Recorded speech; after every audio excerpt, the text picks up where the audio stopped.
మద్యం కుంభకోణం కేసులో నిందితులు గజనీ డ్రామాలు అన్ని ఇన్ని కావు. సిట్ విచారణకు భయపడి సాక్ష్యాలు లేకుండా చేసేందుకు ఖరీదైన ఫోన్లను ఈ వ్యర్థాలుగా మార్చేశారు. తీరా సీన్లోకి వస్తే పాస్వర్డ్లే మర్చిపోయామంటూ నాటకాలు ఆడుతున్నారు.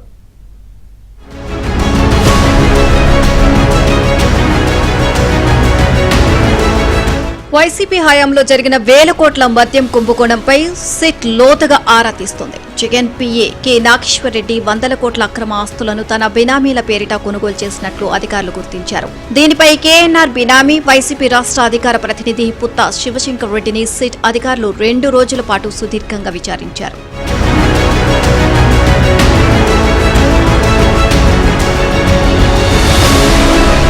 సిట్ విచారణకు పిలుపు వస్తుందని ముందే గ్రహించిన శివశంకర్ రెడ్డి ఆధారాలు దొరకకుండా తన పాత ఫోన్లను ధ్వంసం చేసి కొత్తవి కొన్నాడు. తీరా విచారణలో వాటిని అన్లాక్ చేయమనగా పాస్వర్డ్లు గుర్తులేవంటూ డ్రామాలు ఆడాడు. పాత ఫోన్లు ఈ వేస్ట్ గా మార్చానని చెప్పడంతో ఆశ్చర్యపోయిన అధికారులు ప్రస్తుతం వాడుతున్న ఫోన్లను స్వాధీనం చేసుకుని ఫోరెన్సిక్ ల్యాబ్ కు పంపారు. గత 5 ఏళ్లలో శివశంకర్ రెడ్డి ఖాతాల్లోకి వచ్చిన భారీ నగదు లావాదేవీలపై సిట్ గుచ్చి ప్రశ్నించింది.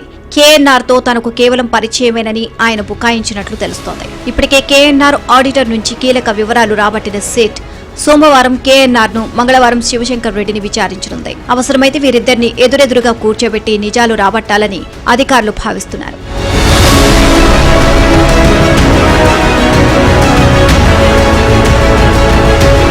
మరోవైపు విజయవాడ లక్కీ హుండై షోరూంలో కేఎన్ఆర్ కు 51% వాటా ఉన్నట్లు యజమాని ఉస్మాన్ సందీప్ అంగీకరించారు.